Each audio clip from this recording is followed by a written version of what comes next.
Michelangelo had just started in the business of architecture and money was scarce. Buyers wanted antique items, Roman or Greek, not present-day pieces. So Michelangelo carved a statue of Cupid and then made it look far older than it was.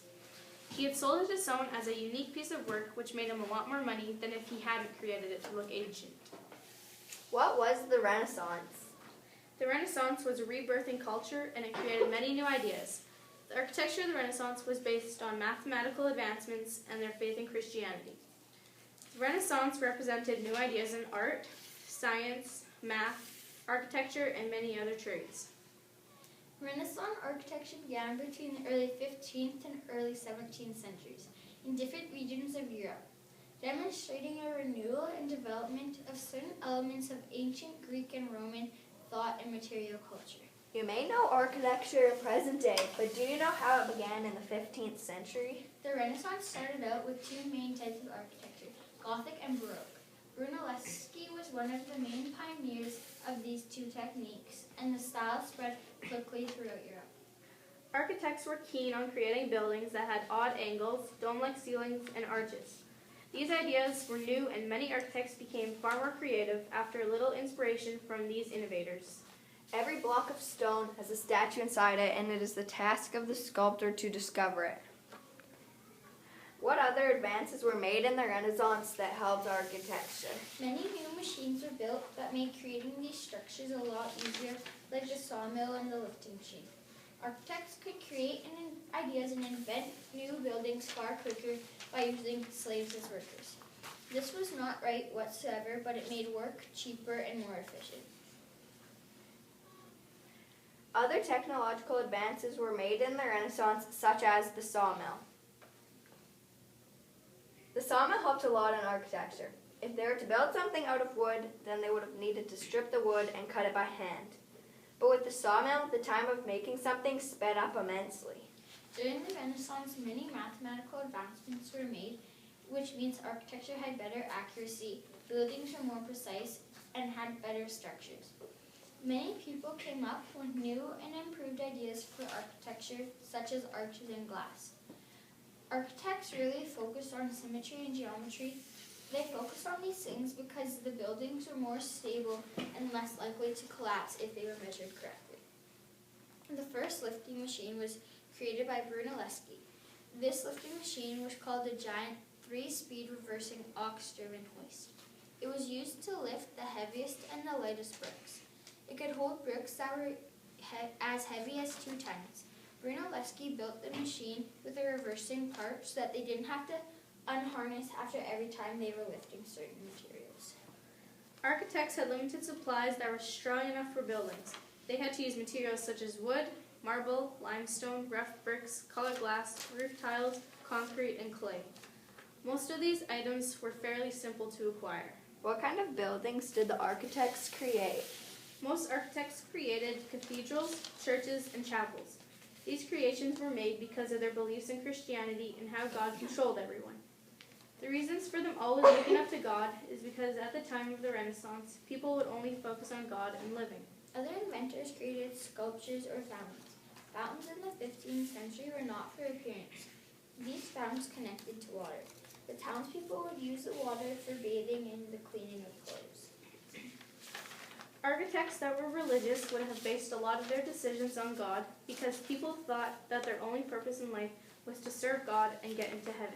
People were mainly influenced by God until the humanists came along. What was humanism?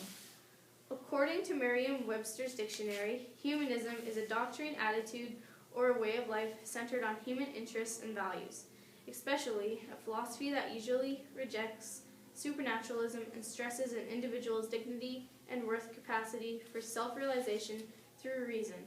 Humanism made people question religion. Humanism taught people in the Renaissance that they could live for themselves and not God. They wanted citizens to think for themselves and base their decisions on what they actually want. Humanists created a movement throughout all of Europe during the Renaissance. The true humanist maintains a just balance between sympathy and selection. Humanists taught people to value themselves as an individual, not just as a follower of God. They also taught civilians a method of education that differed from the traditional scholasticism way. Humanists read classical scripts from ancient Greek and Rome. Humanists believed learning could be a lot more, and that life could be a lot less vague. That God didn't mean everything. Most humanists were atheists, meaning they did not believe in God or higher power. How did humanism affect architecture during the Renaissance? Architects started creating their buildings based on their own personal ideas and feelings. They built elaborate arches and domes. Things were more colorful. They were able to create whatever felt right and not just buildings that God would have approved of. Some of the first humanists were Salienti and Poggio. These innovators helped Europe break through into a new and powerful culture. This culture caused a lot of publicity. Humanism changed their architecture so it wasn't so holy, and sculptures changed so that they reflected the physical beauty and the spiritual perfection. Also, the architects that believed in humanism made statues and sculptures that weren't as based on religious characters. Architects started to show their true colors after humanism.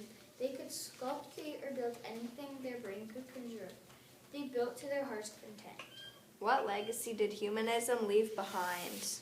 Humanism taught people to speak their mind, express their feelings, and do things because they wanted to, not because other people wanted them to. Citizens were told that there was another way other than God, that God was not everything.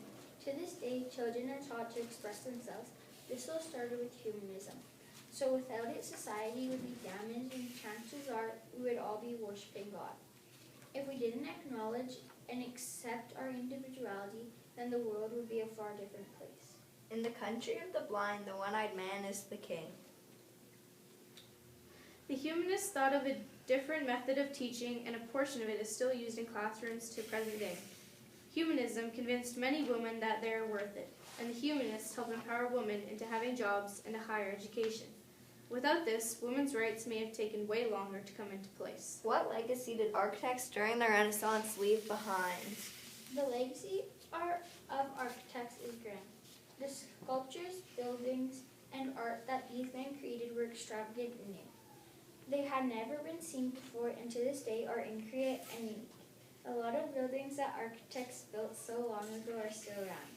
Some are used as museums. People go to appreciate the time and effort men had to put in to create such things. Buildings and sculptures represented individuality and nature in more realistic and lifelike ways. The Renaissance was full of pioneers and architects were some of the greats. They came up with new construction techniques that were very advanced and are still used. Many techniques and methods are still used in present-day architecture, were constructed by influential architects during the Renaissance. Architects during the Renaissance created arches and domes, which are very crucial even today. These innovators had many new ideas and creations that are so incredibly important to present-day technology. Without many of their ideas, architecture would be much different. We owe a lot to the Renaissance because without it, the world would be far different than you could ever imagine. Infinem.